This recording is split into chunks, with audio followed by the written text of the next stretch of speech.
Hey guys, welcome back to some more AFK Arena. In today's video, we've done another chapter in a day. Almost finished chapter 29 on the final boss stage, but I wanted to do something a bit different in this one. I recorded some clips of the battles along the way, and I wanted to go through and sort of show you those clips, analyze them, analyze the strategy behind them on the main core that I was using, which was Rowan, Taylene, and Soros, who's been an absolute beast through this chapter. So let's get into it.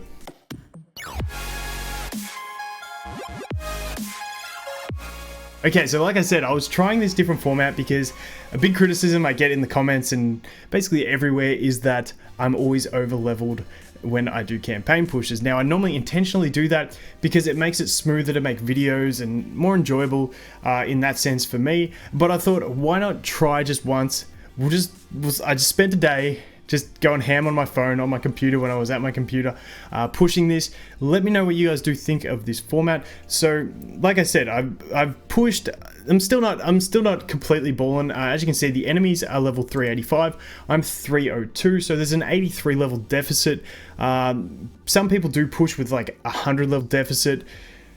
It's too hardcore for me. I'm not that much of a baller, but this is like an 80 level deficit's pretty solid for pushing. Things like how much money you spend, how many heroes you have ascended, your elder tree, your signature items, all that, your furniture is going to come into play. But this is pretty much where I'm at and where I push to. So the team core that I did use, like I mentioned, was going to be the Soros, the Rowan, and the Taylene. So let's talk about them. The key thing you do need is Soros is going to have to be level 30 signature item, otherwise it won't work because he needs to bring those heals. The whole thing about these three is that just these three give you 2 win conditions. You have the Soros as a win condition. If he dies, you got the Taylene as a win condition. And similarly, if Taylene dies, well, she's going to come back and still be that win condition, but she can always just let Soros carry the team as well, and you still have 2 spots open. But we have so many heals in this. You've got Rowan's potions, you've got Taylene's heals, and then you've got Soros's heals, and the fact that Soros can then heal Taylene, get her back quicker, keep her fighting, is just absolutely phenomenal. If I can say the word, don't use big words on the channel. It's crazy good is a simpler way to say it, for just keeping your whole team alive, because it allows Soros, enables Taylene to be more effective as a healer, because if she dies, she's getting back quicker. Same with Rowan. It works really well, especially against teams with less CC. So the first thing I want to go a bit deeper into is Soros. Okay, so as you can see on my Soros, his gear's not great. None of it's on faction. 2 of them are tier 2. Level 30 signature item. I do have the eye. I was changing the eye between him and Taylene a lot. Just different matches work differently, so I was just tossing it up all the time who had which one. But yeah, so that's where he's at.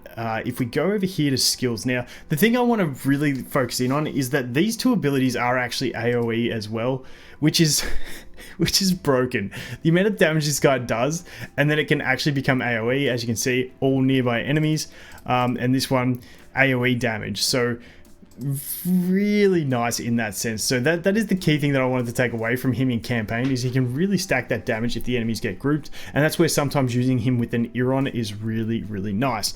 But yeah, basically Soros, all it is, you just try and avoid the CC and then stack this up and then start buffing everyone, and then with the signature item you just start healing your allies. So a lot of retries do happen with this guy just because you want to avoid the CC and get the right RNG, but just an all-round savage for heals, damage, CC with this one having the stun, really nice.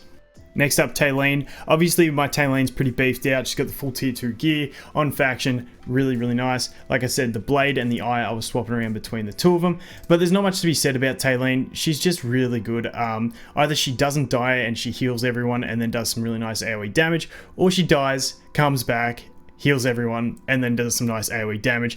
She's just absolute savage, and once she's got those shields, the mitigation she gets, the dodge and the block, she can really finish off games by herself. Like I said, the 2 win conditions, Soros and Taylene. If Soros does end up dropping to a really big burst hit, then Taylene's there just to pick up the pieces and win the battle.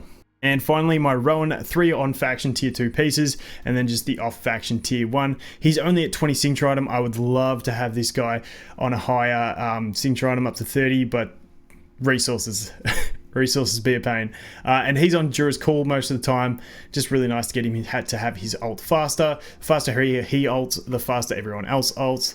So it's pretty solid there.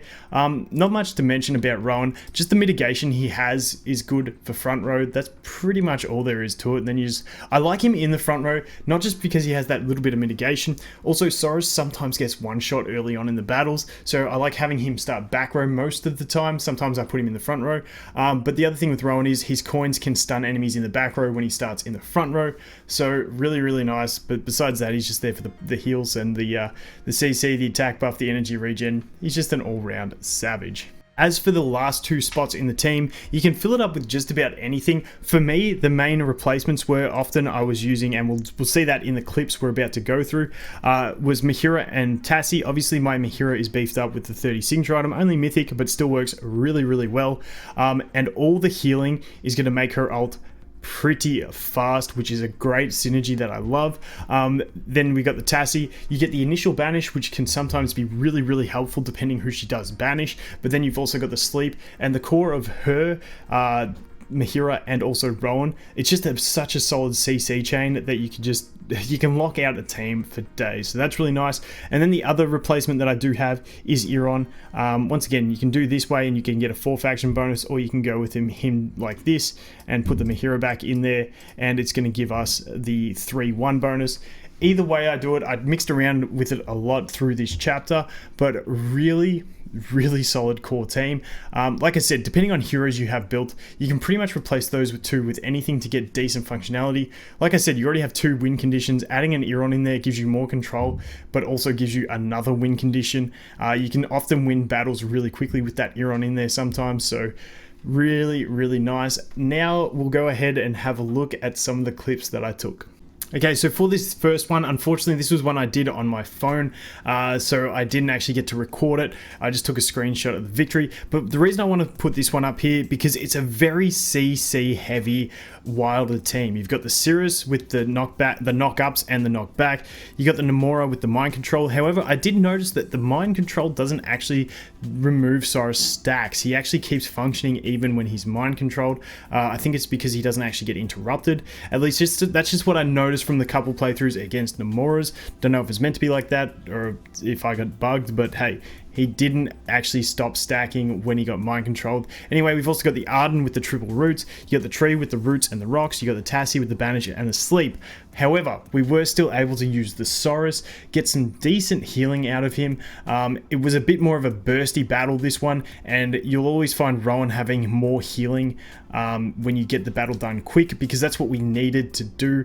We needed to get it done quick and beat the tree before he could effectively heal everyone. Took a fair few tries, but I just wanted to throw that screenshot in there just to show you that the Saurus, even against heavy CC teams, if you retry enough and get the right RNG, you can actually make him work against them. Stage 29-26, it was against a pretty much full Mauler team that also had a Nara. Now, what my strategy was for this team was Goalless is always a real pain to kill. So the idea here was to drag him into the top corner with the Iron and then allow the Saurus to sit there and basically just beat on him, get nothing from anyone else, just so the Saurus could continually heal. And that's pretty much what happened. So if we play here, we'll take a look. As you can see, Iron drags him up the top, and then you got Saurus up the top there. We really wanted to kill Totem Dude as well because he was really annoying, so it worked well that they were placed next to each other.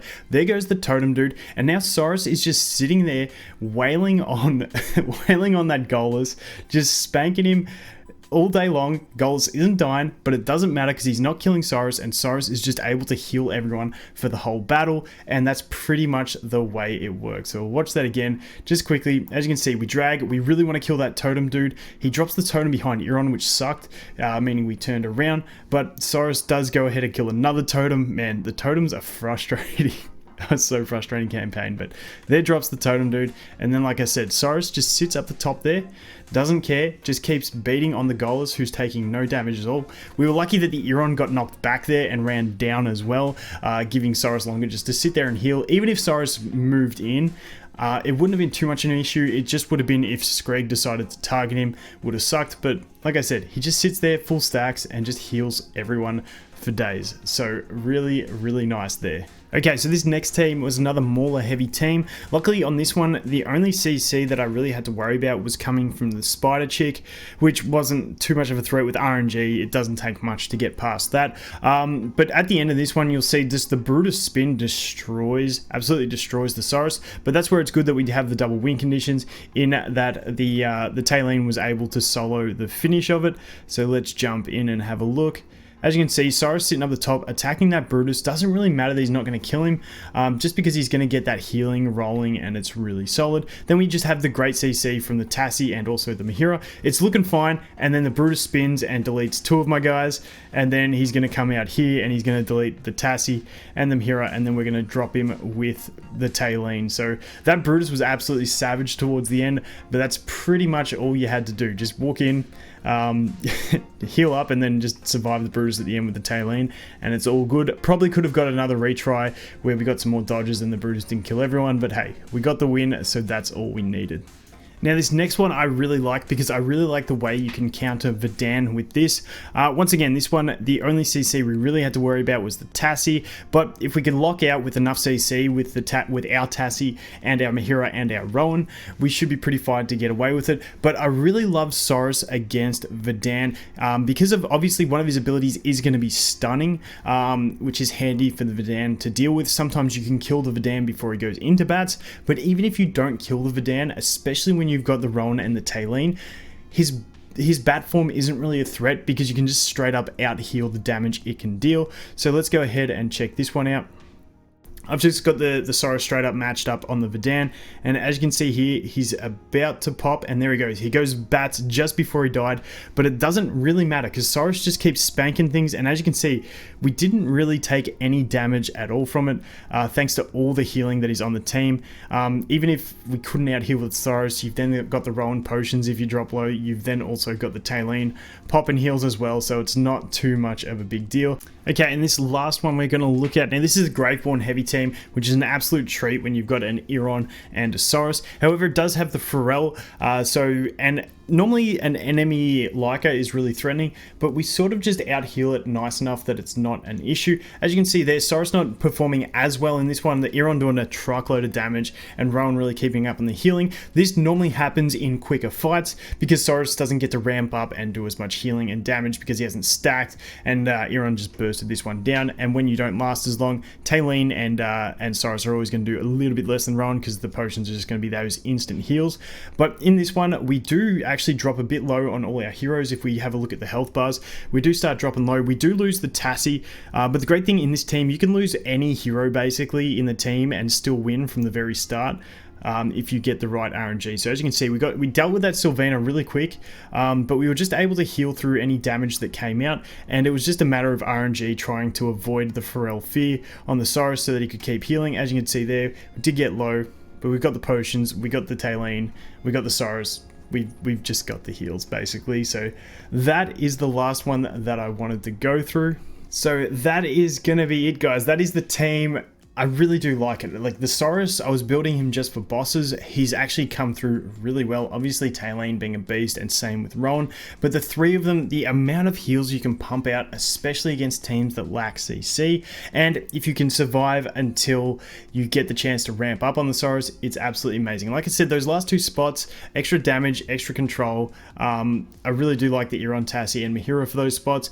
You've got other heroes, you can definitely fit other things in those slots, but for me, I just had to use what I've got on my team at the moment. I'd really love to try a Stitchy in any team. I've got to start summoning for him, but that's another topic for another day. Let me know what you guys did think about this. Like I said, I just wanted to push so that I could stop getting told I'm over leveled.